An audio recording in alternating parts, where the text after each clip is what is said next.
Good day, fellow hunters. This is Jared O'Lantern. Today I'm coming to you with a new series of videos. Hopefully I'll have a few of these, as I do have some ideas for some props this year. But I'm going to be calling the series the Hunt with What You've Got series. And basically it's just a way to show you what I'll be doing with already pre-existing props and ways I'll enhance them, make them better, simply just add to them. And so this is the first one. Now this is a large light up jack-o'-lantern that I picked up at a yard sale last year. I got it for $3. It's a plastic blow mold, typical light up jack-o'-lantern. And it was part of the hunt last year, and quite honestly it was just placed in the hunt, didn't do anything to it, just put it out there, plugged it in, that was it. And nothing very scary about it. It's just a big happy jack-o'-lantern. So I had a lot of suggestions from people who saw it and they said, you know, it doesn't fit, it's not scary, there's nothing creepy about it. And so I'm gonna go ahead and kind of creep this guy out a little bit. Something I thought about possibly going in and making angrier eyes or angrier eyebrows, but it was just too difficult to figure out a shape that to kind of coincide with the shape that's already there. So I'm going to show you the idea that I have. Now for this Hunt with What You've Got video, of course I already had the pumpkin, and other things I'll be using are some paintbrushes, some brown craft paint, scissors, an old pair of blue jeans, an old shoe, and then this is just a severed arm that I got from Michael's. And so technically I did kind of buy this one, but still I already had it. So keeping with the theme of hunting with what I've got, I really did not buy anything new for this particular prop and for this video. The only one thing, and I'll be honest, that I did not have was the craft paint, but everything else is pretty much something I already had. So anyway, buying the craft paint for like 80 cents. This whole prop is going to cost me about 80 cents. But first thing I wanted to do was these pumpkins, they tend to be super orange, bright orange, and you know, nothing very interesting about them. So what I want to do is first age it a little bit, and I'm going to use the brown craft paint. These creases in the pumpkin, which I believe are called ribs, because I want to add a little more definition to them, and I'm going to show you the technique I'm going to be using for that. So the technique I'm going to use to age this pumpkin is I'm going to use the, let me get the scissors out of the way, we don't use just yet. Just going to use a little bit of brown craft paint, and we're going to use a just a craft one of those foam brushes, and then another paintbrush. This is just one that I already had lying around, and I'm just going to use this as a dry brush. So what I'm going to do first is take the foam brush, get a little bit of paint on it, and just follow the lines naturally down the ribs of the pumpkin. So just all the way down, all the way back up, and then coming with the dry brush. And this one, it's kind of rougher bristle, and sorry about that, the non-focusing, but it's just a rough bristle. And I'm going to come in and just again follow down the rib line here, and so it just kind of ages it a little bit and just makes it a little more interesting to look at. So I know with the, let me turn the flash off, maybe we can get a better view. But as you can see, as opposed to, you see the crease here on the left, it just looks a little more aged and has more depth than the one here on the right. So let's go ahead and do that. I'm going to add a little more paint on that same rib right now to make it a little bit darker.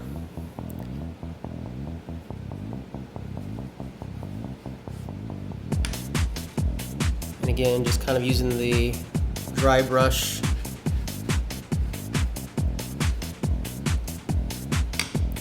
And I'm going to go ahead and do another rib.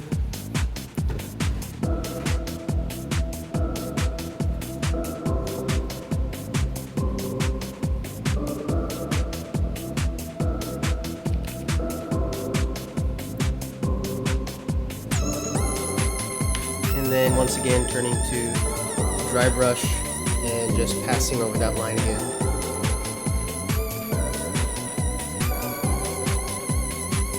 So as you can see, it's just kind of giving it a more depth of color to the pumpkin, just giving it a little more, just makes it look a little more interesting. So of course it's going to make the biggest difference on the actual face itself. So let's go ahead and go over the ribs on the face.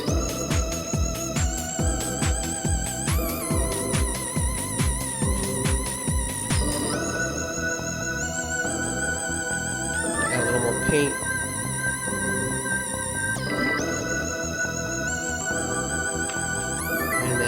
Dry brush down. I'm going to try to avoid going inside the eyes and the mouth.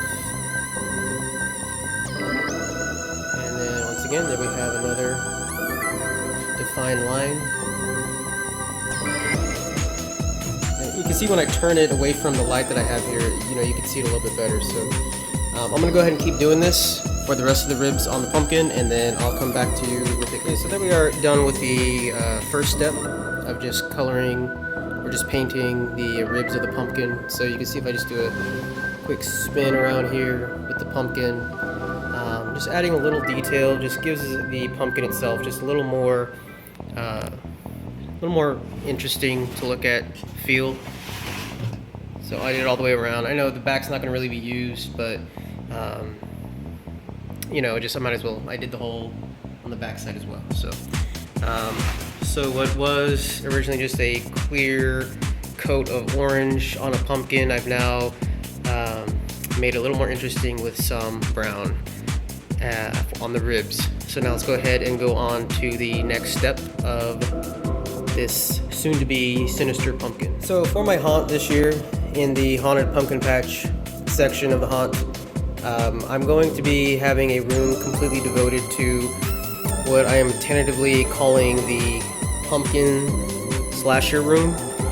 And the way that it's going to kind of go with the theme of the haunt is the tour guide is going to kind of lead the guests into a room where it's talking about, the guide will say something to the effect of, would you guys like to go carve some pumpkins? And hopefully the guests will answer with yes, and then we actually enter them into the room, and the joke basically is, instead of the guests carving the pumpkins are actually going to be carving up the guests. And so this is going to be one of the creatures I'm going to have in the haunt. And again, I really couldn't change the facial structure or the cutout of the face on this particular pumpkin, so what I have chosen to do is to add something to it. And even though he has a big grin on his face, we can possibly make that grin into something a little more sinister than just him smiling happily. So let's go ahead and get into the next steps. Is I have taken the old pair of blue jeans and I just cut it right down the middle,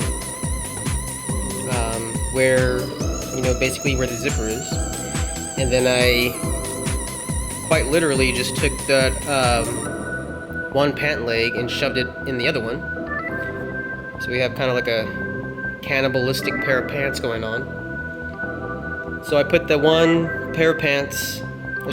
leg of the pants inside the other leg, and with that we're going to of course attach the shoe.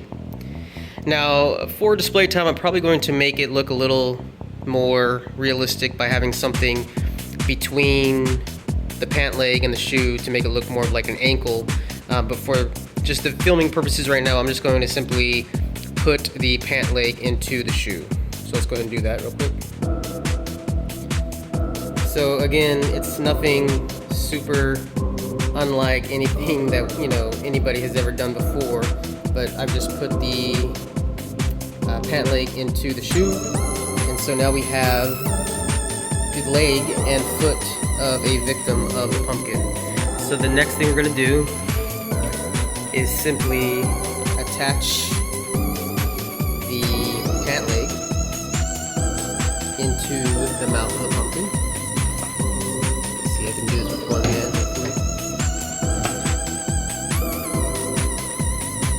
Okay, so there I've just put the pant leg into the pumpkin's mouth, and then so it looks like he has part of a victim coming out of his mouth there. And let's go ahead and insert the arm. Now, of course, if you have like just a latex or a whatever bloody hand, you can just do your own sleeve and arm, but this is how it was sold from Michael's. So I'll definitely remove the tag later, but again, just for filming purposes, I'm going to go ahead and insert it as is. So the look is supposed to be the victim's leg coming out one side and the victim's arm coming out the other side. So let's go ahead and put in the arm. And so there it is, basically, you guys. There is the pumpkin, and he now has his victim mostly eaten, at least most of his body, and we still have his arm and his leg sticking out. And I think it looks pretty cool for stuff that I pretty much already owned. I think it looks pretty awesome.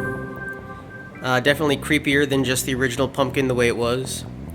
And yeah, I'm really happy with it. I like the way it looks, and I'm gonna try and make sure that I have the correct, you know, left hand, left foot, right foot, you know, to make it more realistic. So I'm assuming if he's to swallow this guy, half of his body, then this hand might go on the other side, and this foot might go on the other side, but as of now, I'm happy with the way it looks, and I think it's going to be pretty cool looking in the haunt. So there it is. And so there, again, this is the Haunt with What You've Got series, and I did just that. Again, I had pretty much everything. The only thing I had to buy was the craft paint. But pumpkin, arm, pants, shoes, paint brushes, all that stuff I already own. So I encourage you guys to use things that you already have and just simply make them better. Don't have to worry about buying a new prop, and just make an old prop better. So there it is, you guys. Haunt with What You Got. Thank you guys so much for watching. If you like what you're seeing, I should have some more Haunt with What You've Got videos coming soon. So please like, comment, and subscribe. And as always, happy haunting.